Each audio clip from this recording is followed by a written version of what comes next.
Olá a todos, bom dia. Professor Everton. Esse é o nosso curso de Engenharia da Universidade da Amazônia e eu estou gravando esse vídeo como forma de revisão para a prova de segunda avaliação da disciplina de resistência dos materiais. Basicamente, o que vocês vão estudar, a prova vai ser disponibilizada amanhã para cada um de vocês, será a análise de esforços, como esses esforços atuam nos materiais e provocam deformações. Essas deformações são causadas pelas tensões aplicadas. Além disso, será abordado não só esforços normais, como de tração e compressão, mas também esforços de natureza cortante, que geram tensões cisalhantes. Então, é algo que vocês devem estudar. Um pouquinho de isostática, que é algo bem breve, não vai ser na primeira avaliação, então eu vou estar tirando um pouco a carga de isostática, que é voltada à mecânica dos sólidos, e para finalizar, o conteúdo também que se deve estudar é relacionado às cargas térmicas. Então, hoje eu vou trazer ali um resumo desses assuntos, na verdade, para estar orientando vocês, resolvendo alguns exercícios, claro, para a segunda avaliação. Tá? Eu vou só tirar aqui o meu áudio não o vídeo, para poder estar não interferindo na qualidade da internet de cada um de vocês. Então vamos lá. Eu vou estar compartilhando a minha tela.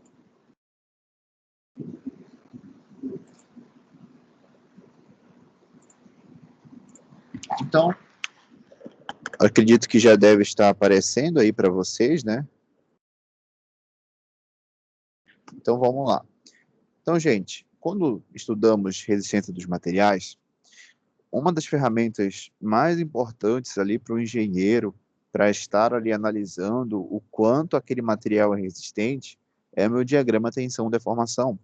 Então, o meu diagrama tensão-deformação, que ele é estabelecido, que ele é plotado para qualquer tipo de material, ele nos mostra diferentes condições que o material apresenta, diferentes características que ele vai ter ao longo da aplicação de esforços.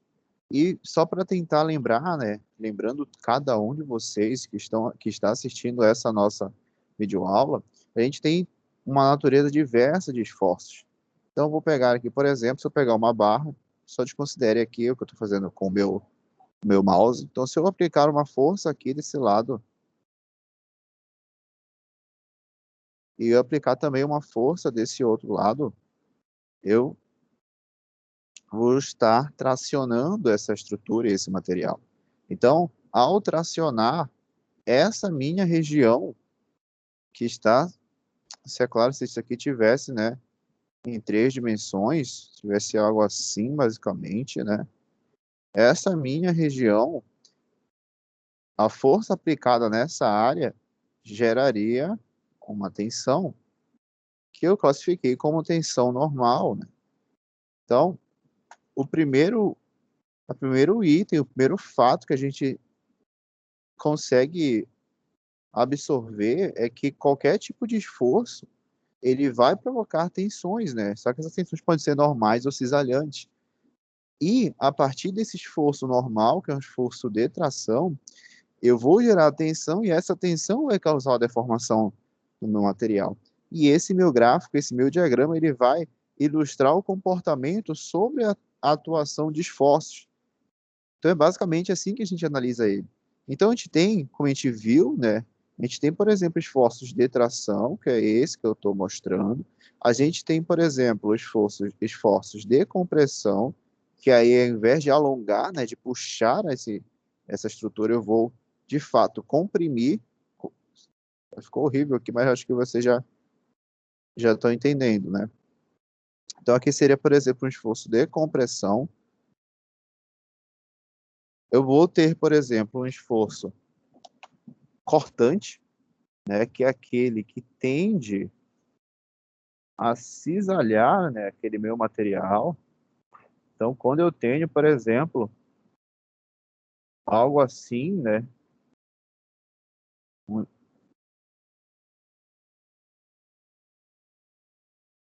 algo assim, e que de modo com que isso aqui corte, aí eu tenho esforço cortante, né, seria um esforço que provoca uma tensão cisalhante ao invés de uma tensão normal.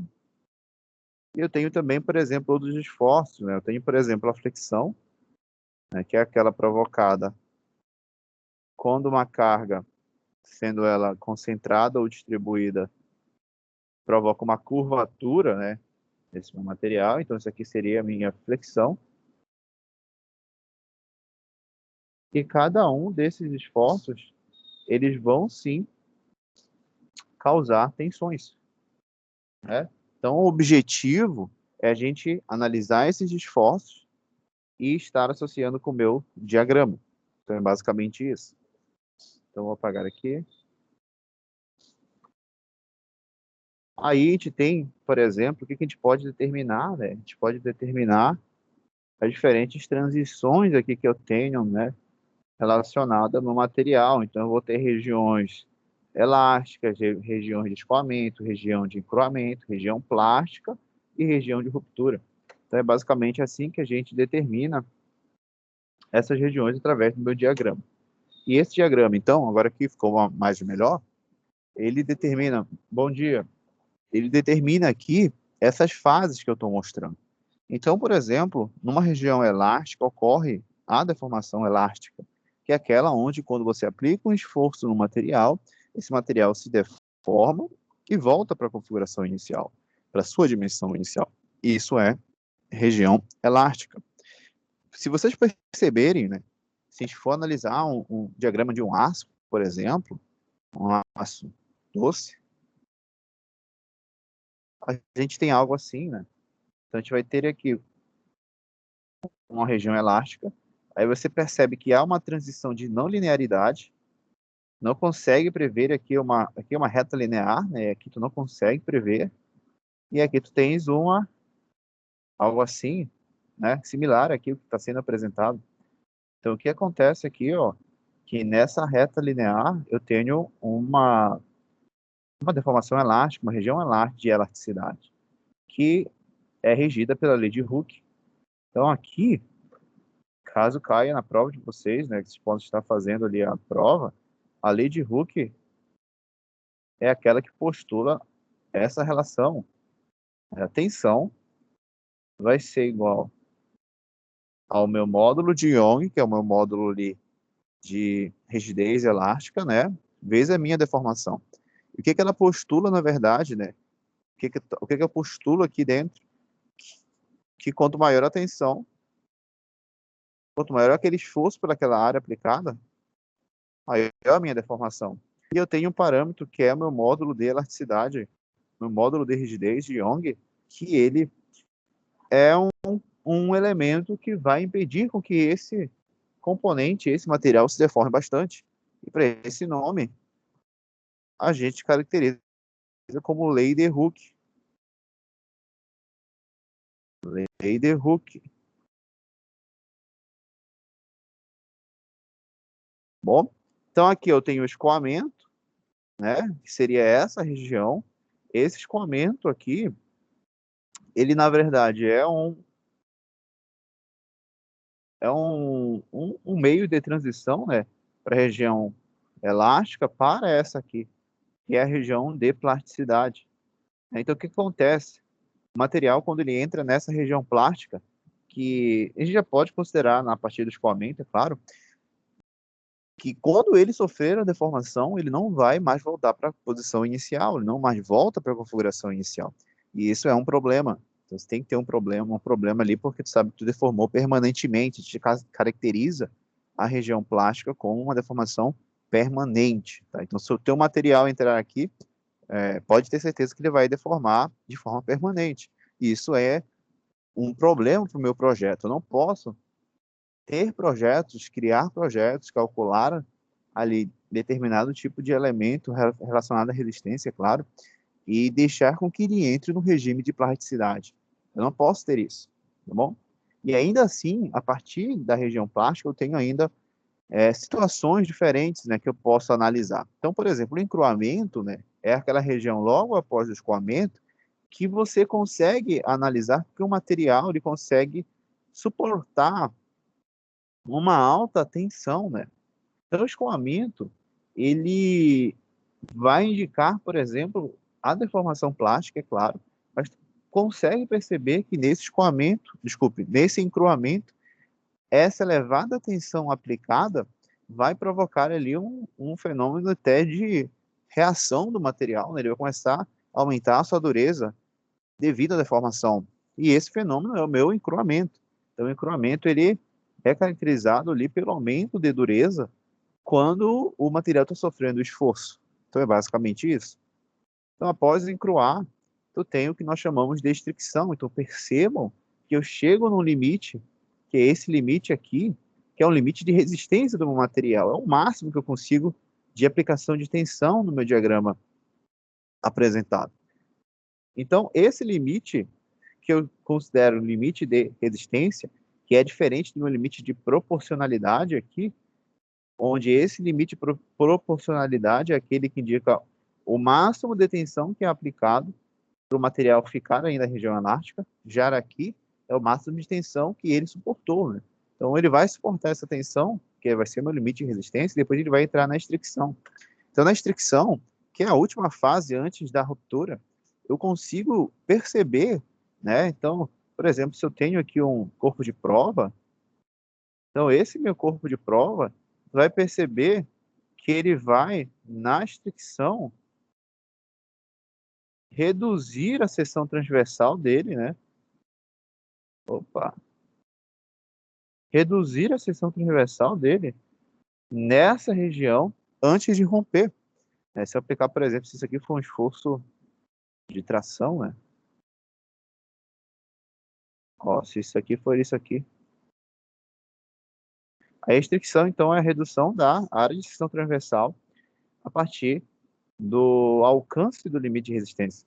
Então, essa redução da área de seção transversal já é um indicador que o material vai romper. E isso eu consigo analisar tudo pelo meu diagrama tensão-deformação. Então, é algo ali que é uma ferramenta muito importante para o engenheiro, né, que está analisando a resistência dos materiais. Vou pagar. Isso é um assunto que vocês devem entender, devem saber para a segunda avaliação. Aqui eu já comentei, né, que a lei de Hooke, ela postula exatamente aquilo que eu havia comentado. Cada material vai ter um módulo de elasticidade diferente, e com isso eu posso estar analisando se esse material ele vai ter uma certa rigidez de deformação ou não. E assim, o que é interessante também a gente apresentar, por exemplo, é o conceito de tensão admissível, né? Então, se eu quero lá que o meu material sempre fique no regime de elasticidade, eu sempre vou utilizar a relação. Então, eu vou pegar a tensão de escoamento, que é conhecida para cada material, tu vai ter uma tensão de escoamento, e vou aplicar um fator de segurança. Então, por exemplo, eu trabalho com aço 1020, e ele tem tensão de escoamento. Ele começa a escoar, o limite lá é de 350 MPa, né? 350 MPa. O que eu vou fazer então? Eu vou pegar ali qual o fator de segurança, no caso no aço, utilizar de 1,6 a 2, vou dividir para trabalhar com a minha tensão admissível de carga. Então, pessoal, eu adoto aqui lá, sei lá, 1,7, né? Eu vou saber, né, que a minha tensão admissível, deixa eu pegar aqui minha calculadora, vai ficar 350 dividido por 1,7. E eu sei que eu vou ter que trabalhar com uma tensão admissível, né, de aproximadamente 205 MPa. Então, no meu projeto, independente da área que ele for, por exemplo, atuar, esse material tem que trabalhar com uma tensão admissível de serviço de 250 MPa. Né? Então, se eu sei isso aqui, por exemplo, e eu estou analisando, sei lá, um tirante, ele está sendo, estou aplicando esforços nele aqui, eu tenho que encontrar, por exemplo, uma força que seja, que caia, né, nesse meu 205 MPa. Isso aqui foi de aço, claro, né? Então, por exemplo, se eu tenho aqui, ó, o diâmetro desse meu tubo, com seção circular, é claro. Então, eu vou postular aqui rapidinho. Vamos supor que isso aqui é 30 milímetros.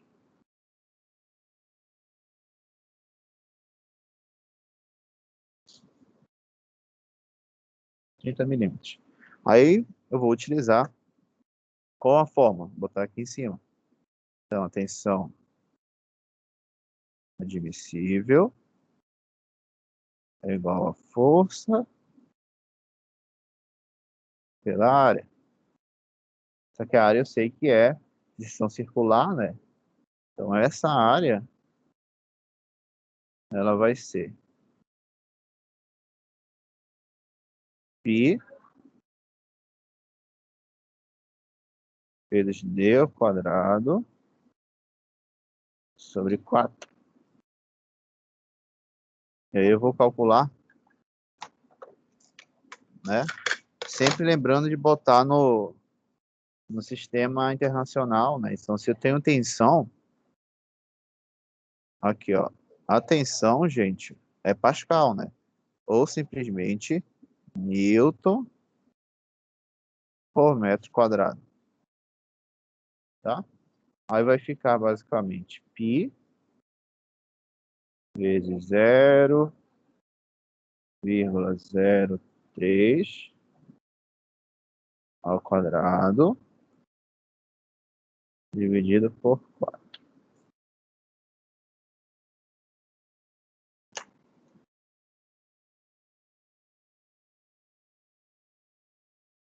Vou fazer o cálculo aqui rapidinho.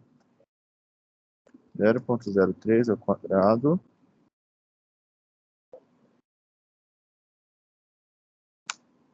e a área aqui, ó, vai dar aproximadamente, só me perdoe por utilizar aqui o próprio quadro do meu slide, porque eu estou fazendo nele mesmo e eu estou sem mesa digitalizadora. Então eu estou utilizando no mouse e eu já estou sem mousepad, também está bem ruim aqui de fazer com o mouse. Então é isso aqui, ó, 0,68, desculpe, vezes 10 a menos 4 metros quadrados. Aí o que eu vou fazer se eu quiser descobrir o máximo de força que eu tenho que aplicar aqui nesse elemento, né? Então eu vou pegar aqui, ó, já tenho a tensão é quanto? Admissível, né? 205 MPa. Só que vai ser vezes 10 a sexta. Professor, por que aqui vezes 10 a sexta? Porque eu tenho um MPa, né? Mega. Então, mega é 10 a sexta, giga é 10 a nona, quilo é 10 a terceira. Né? 205 vezes 10 a terceira. Aí eu vou pegar essa área que está aqui dividido e passar para cá multiplicando. Então a força vai ser a área vezes a tensão. Né? Então aqui vezes. Até usei a notação distinta ali que eu uso, mas vou continuar aqui. Esse valor, né? 7,068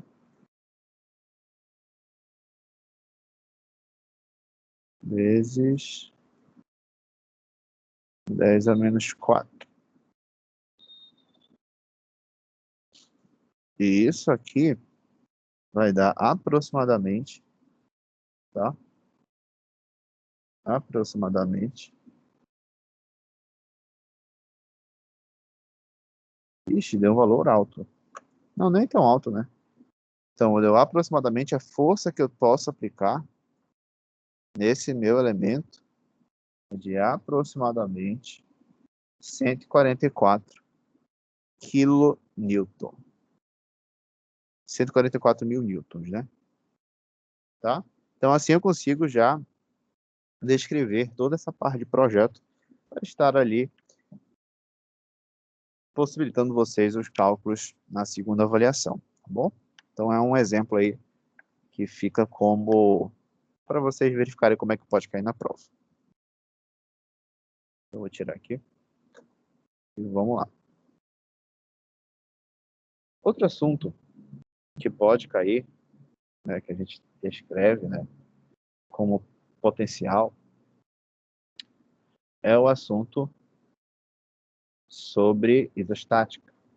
Embora a isostática, por exemplo, a análise ali de estruturas em equilíbrio estático, né, com vínculos externos, ela seja mais direcionada para a mecânica dos sólidos, é interessante a gente comentar o básico apenas. Vocês não vão, por exemplo, fazer questões de diagramas nessa segunda avaliação. Vou fazer um diagrama de força cortante, um diagrama de momento fletor. Não vai cair isso, tá bom? É mais resistência. Mas eu vou abordar assim um pouquinho de isostática, né? Então, como é que a gente aborda aí para vocês estarem cientes ali de que pode cair? Então, aqui, ó, o que acontece, né? Quando eu tenho um corpo,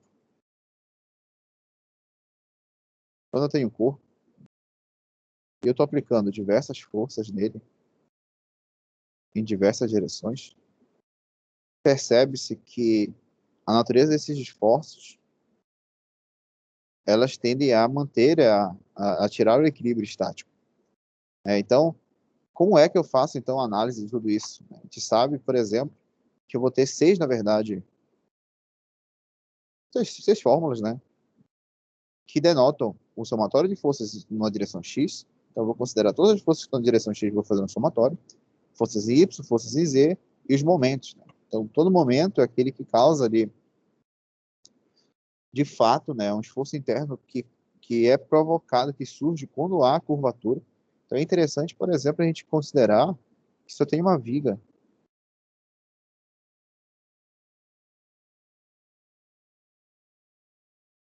eu vou desenhar ela aqui,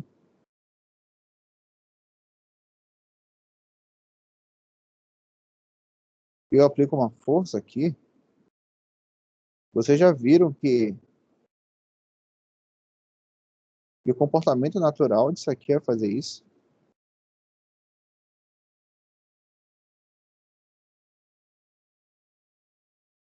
Ela vai ter essa curvatura. Essa curvatura, se eu for cortar isso aqui no meio, né, eu vou ter aqui, ó, um esforço normal que sai daqui de dentro. Eu vou ter um momento, né, que causa a curvatura, e eu vou ter um esforço cortante, que é meu ver. Então, o esforço interno aqui, eu consigo ver momento, normal e cortante. Então, a isostática, né, o que ela postula? Se eu não tiver nenhum apoio, de fato, né, algo que impeça o movimento, eu tendo a tirar o equilíbrio estático. Então, o que a gente faz? A gente, então, adiciona restrições, né, para deixar em equilíbrio isso aqui. Então, como a gente consegue verificar isso para a isostática com essas 6 equações? Forças em x, y, z e os momentos. Tá? Momento igual a zero. Como a gente facilita o nosso cálculo? Se a gente, por exemplo, considerar em 2 dimensões, eu vou ter somente forças aqui, ó. Se eu tiver esse eixo aqui, ó. Se eu tiver esse eixo, se tiver aqui y, por exemplo, aqui x, eu vou ter somente forças em x e y, e o momento que surge aqui nessa relação, tá? Só para ter essa noção, e usa essas 6 equações, são as equações da isostática. Aí eu posso reduzir para 3, né? Dependendo, é claro, da análise que eu estou fazendo. Aí eu tenho a determinação de estruturas. Então, por exemplo, a gente viu lá que um apoio dessa natureza é um apoio de primeiro grau, né? Então, o apoio de primeiro grau, ele vai restringir apenas o deslocamento nesse eixo, que é meu eixo Y, e eu vou ter uma reação vertical em B. E já aqui, que é esse outro apoio, que é um apoio de segundo gênero, eu vou ter ali uma restrição de movimento em X e em Y. Então, aqui eu vou ter uma reação vertical, e aqui eu vou ter uma reação horizontal. Então, o que acontece? Eu sei que eu tenho 3 nesse plano bidimensional, eu tenho aqui, ó, somatório de forças em X é igual a zero, somatório de forças em Y também vai ser igual a zero, que é a minha outra equação, e eu vou ter um momento apenas, né, provocado pela curvatura. Somatório de momentos igual a zero. Então, se essas 3 equações forem iguais aos números de reações, então eu tenho 3 equações, então eu tenho 1, 2, 3 reações de apoio. Então eu digo que a minha estrutura é isostática. Tá? Então essa é a primeira consideração de classificação. 3 incógnitas, desculpe, 3 equações de equilíbrio, forem iguais as três reações, eu tenho estrutura isostática. Por outro lado, se eu tiver uma estrutura hiperestática, é aquela onde eu vou ter um maior número de reações em relação às condições de equilíbrio. Tá? Então, aqui nesse caso, por exemplo, se eu tenho 3 equações de equilíbrio, e eu vou ter 4 reações de apoio, eu tenho estrutura hiperestática. E por último, a estrutura hipostática, que é aquela onde eu considero um número menor de reações em relação às equações de equilíbrio. Então, se eu tenho aqui 2 reações de apoio, provocado aqui por esse mesmo apoio de primeiro grau, uma vertical em A, uma vertical em B, eu tenho 3 equações de equilíbrio. 2 é menor que 3, então eu tenho uma equação hipostática. Então, se lembre-se, por favor, desse item que eu acabei de comentar. Tá? E tem carga quantidade distribuída, isso aqui você pode pegar a primeira avaliação para analisar. Muito bem. Vamos continuar aqui. Deixa eu pegar aqui o meu quadro branco. Vou pegar meu caderno aqui de ciências materiais, só para a gente terminar isso aqui e deixar bem claro para vocês. Acho que aqui foi algumas resoluções de questões. Vou mostrar para vocês aqui. O que vai cair além disso? Né? Vai cair esforço cortante. Então, por exemplo, analise a seguinte situação agora. Tem uma placa. Tem isso aqui, na verdade. Uma placa em cima da outra. Tá? E eu estou unindo essas duas placas por um parafuso aqui. Ó. Então, ele vai estar atravessando aqui essa região, né? Ele está aqui, ó. Atravessando a região e está chegando bem aqui, assim, a cabeça dele, a pontinha dele. Né? Atravessou. Tá? Então, o que acontece? Se essas duas placas sofrerem um esforço contrário, de mesma magnitude, tem aqui uma força, eu tenho aqui também uma força. Qual é a tendência disso aqui? Ó? O problema é que quando eu tiver isso aqui, o que vai acontecer? Ele vai romper. Né? Ele vai romper por quê? Por esforço cisalhante. Né? Eu vou ter uma tensão cisalhante que atua nessa região. Só que o que a gente consegue perceber, né? Se eu for analisar esse corpo central. Se eu for analisar esse corpo central, aí eu já peço que vocês verifiquem lá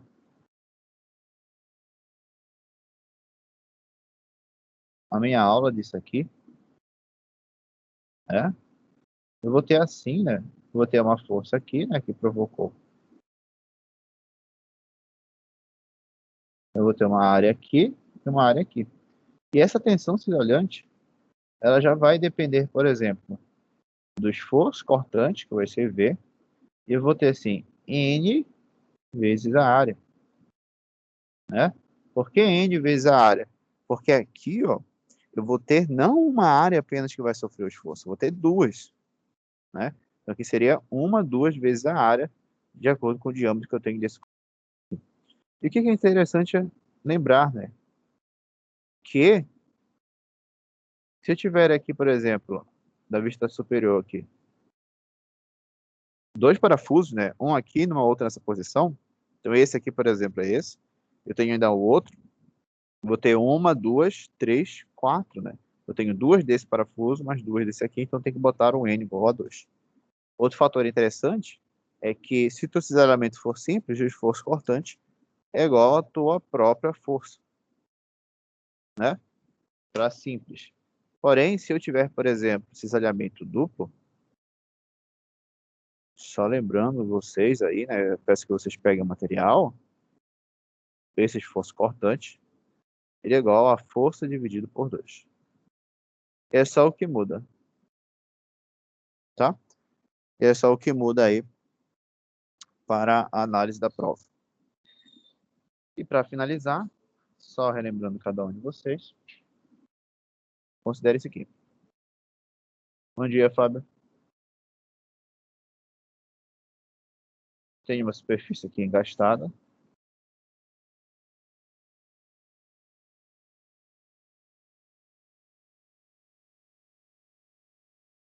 E aqui eu estou provando uma carga térmica, né? Então aqui, por exemplo, está aquecendo com fogo e eu estou aplicando aqui uma carga térmica. Então o que acontece? A deformação, ela ocorre não só por um esforço mecânico, mas ela pode ocorrer, por exemplo, por carga térmica, por aquecimento e resfriamento. Então, se eu, por exemplo, estou aquecendo, ou se essa estrutura está sofrendo ação de fogo, por exemplo, o que vai acontecer, né? A partir do momento que eu tirar esse engaste desse meu lado direito, o que vai acontecer com isso aqui?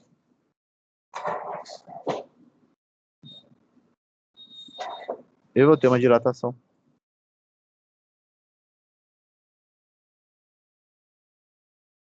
Só que essa dilatação, esse delta, não vai ser um delta de alongamento, vai ser um delta térmico. E aí eu tenho as considerações relacionadas às cargas térmicas, que é outro assunto que vocês têm que estudar. Tá bom? Então, estudem esses 4 itens que eu falei. Eu espero ali que vocês se dêem bem amanhã na prova. Peguem os meus vídeos, peguem os materiais e qualquer coisa à sua disposição. Tá bom? Vou ligar minha câmera.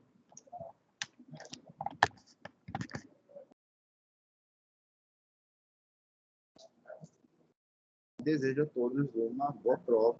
Qualquer coisa, estou à disposição para retirar de dúvidas. Tchau, tchau. Se cuide.